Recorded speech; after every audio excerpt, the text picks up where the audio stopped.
Olá você, tudo bem?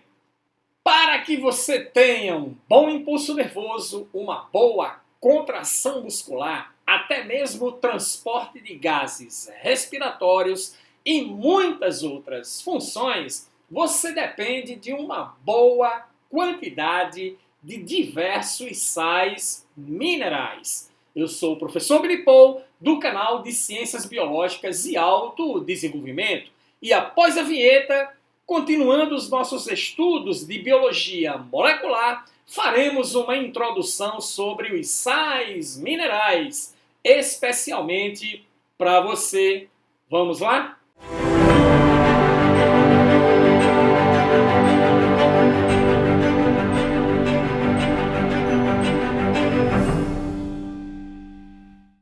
Ok!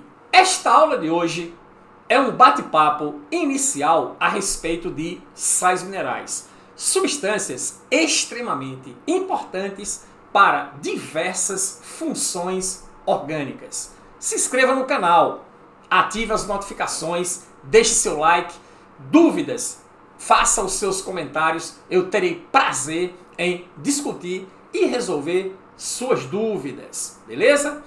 Professor Billy Paul, o que devemos conversar a respeito de sais minerais? O que é importante saber a respeito dos sais minerais? Primeira coisa, são elementos inorgânicos, não apresentam na sua constituição o elemento carbono. Na verdade, constitui-se de um conjunto específico de átomos. Átomos, professor? Exatamente, são átomos específicos na forma de cátion, na forma de ânion, e que se associam a certas substâncias de natureza orgânica para que essas substâncias executem bem as suas funções. Por isso que os sais minerais são denominados de cofatores.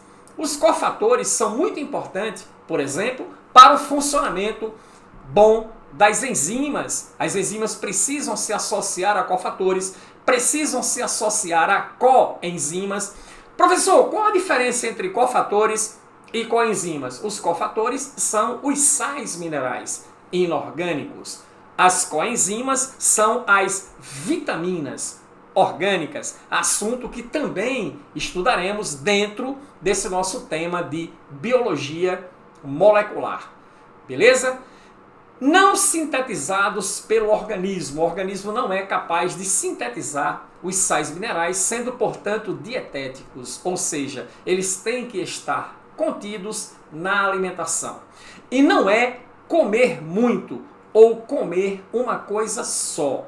É comer quantidades adequadas de uma variedade relativamente grande de alimentos para que você, então, coloque no seu organismo uma quantidade, tá certo, diversificadas desses sais minerais, importantíssimo nas funções orgânicas, como nós vamos ter a oportunidade de ver. Fundamentais, tá? Os sais minerais são fundamentais exatamente porque eles participam da execução de diferentes funções orgânicas. E uma delas que a gente quer comentar com você aqui é que são reguladores enzimáticos, ou seja, eles são ativadores de enzimas. Os sais minerais, a se associarem a determinadas enzimas orgânicas, ativam essas enzimas que, consequentemente, passam a promover as suas reações químicas de catálise. Eu trouxe um exemplo básico, mas perfeitamente plausível para o que eu quero passar para você, que é a catalase. A catalase é uma enzima muito conhecida, produzida por uma organela citoplasmática chamada de peroxissomos. Os peroxissomos participam de um processo chamado de beta-oxidação. A beta-oxidação consiste em se pegar ácidos graxos de cadeias longas, quebrar esses ácidos graxos em grupos de 2 carbono, formando acetil coenzima A, que é enviado para a mitocôndria e que será utilizado no ciclo de Krebs. Mas o fato é que a atividade dos peroxissomos leva à produção de um resíduo que é extremamente tóxico, tanto a nível celular como a nível orgânico, que é o peróxido de hidrogênio H2O2, conhecido vulgarmente pelo nome de água oxigenada. E aí, olha só, a catalase, que é uma enzima quaternária, apresenta 4 cadeias proteicas interrelacionadas, beleza ou não? É uma estrutura quaternária de proteína, porque envolve proteínas de formato terciário, de conformação terciária, mas não é o caso para discutirmos nessa aula de hoje. Comentamos sobre formas de proteínas na aula específica sobre proteínas. Mas o fato é que a catalase, ela está associada a 4 átomos de ferro, Fe++. Esse cátionzinho aqui é quem está associado à catalase, fazendo com que a enzima catalase seja funcional, convertendo H2O2, convertendo o peróxido de hidrogênio ou água oxigenada em água e oxigênio, que são compostos atóxicos. Beleza? Denomina-se isso de biorremediação. Biorremediação é a conversão de um composto tóxico em compostos menos tóxicos ou atóxicos. Nesse caso, deriva-se então água e oxigênio como produto da reação, que são compostos atóxicos. Beleza? Os sais minerais participam efetivamente do controle de pH, pH potencial de hidrogênio iônico do meio, H+. Você sabe que quanto mais H+ disponível num meio, mais ácido esse meio é. Quanto menos H+ disponível no meio, mais básico esse meio é. Você conhece perfeitamente bem a escala de pH, que vai de 0 a 14, sendo que o pH ele é neutro, beleza? E aí, acima de 7, você tem soluções levemente básicas. Aqui mais para cima, entre 10 e 11, 12, medianamente básicas. E 13 e 14, muito básicas. Da mesma forma, abaixo de 7, 5 e 6, você tem as soluções levemente ácidas, 3 e 4, medianamente ácidas, 0, 1, 2, extremamente ácida. pH do estômago, por exemplo, pH 2, é um pH extremamente ácido devido à presença do ácido clorídrico. Beleza? Qual o pH da boca? Isso, pH neutro. A boca tem pH neutro, a não ser quando você acorda pela manhã, devido à fermentação que as bactérias executam dentro da sua cavidade bucal, liberando o ácido lático, mas, de um modo geral, o pH da boca é neutro. Os íons importantes para o controle do pH são o carbonato e o fosfato, ok? Tá aqui, ó, o carbonato e o fosfato. São ânions negativo, ó, tá vendo aqui? Que são ânions extremamente importantes para o controle do pH. E esse carbonato aqui é encontrado na saliva, o que torna o pH da boca neutro. Então, a função do carbonato e do fosfato está relacionado com o controle do pH, neutralizando o pH, mantendo o pH na sua neutralidade. Professor, por que eles fazem isso? As características, tá, desses íons aqui faz com que eles roubem hidrogênio. Eles funcionam como aceptores de H+.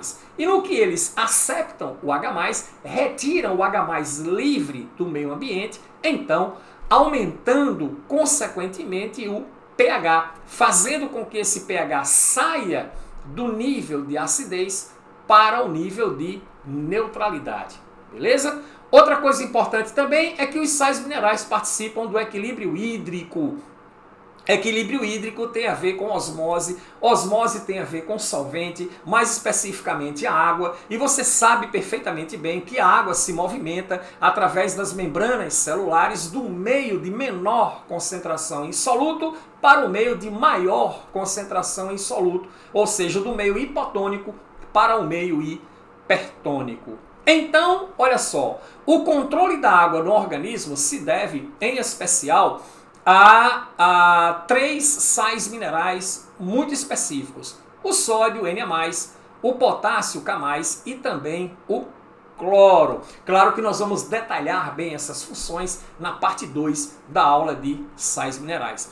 Principalmente aqui o nosso amigo sódio, que participa, tá? Tem função contundente no equilíbrio hídrico do organismo, já que quando você tem retenção de sódio, consequentemente você retém água. E existe um mecanismo renal chamado renina-angiotensina-aldosterona que faz a regulação a partir de sódio e água, ok? Ora, libera-se um hormônio chamado de aldosterona que aumenta a permeabilidade dos túbulos renais ao sódio. O sódio é absorvido para os capilares peritubulares do néfron, aumentando a concentração do sangue. E aí a água por osmose ela vai atrás, liberando-se a DH, hormônio antidiurético, que aumenta a permeabilidade dos túbulos renais à água. Consequentemente, a água é atraída, ela é reabsorvida dos túbulos renais de volta para o sangue. Isso é extremamente importante na regulação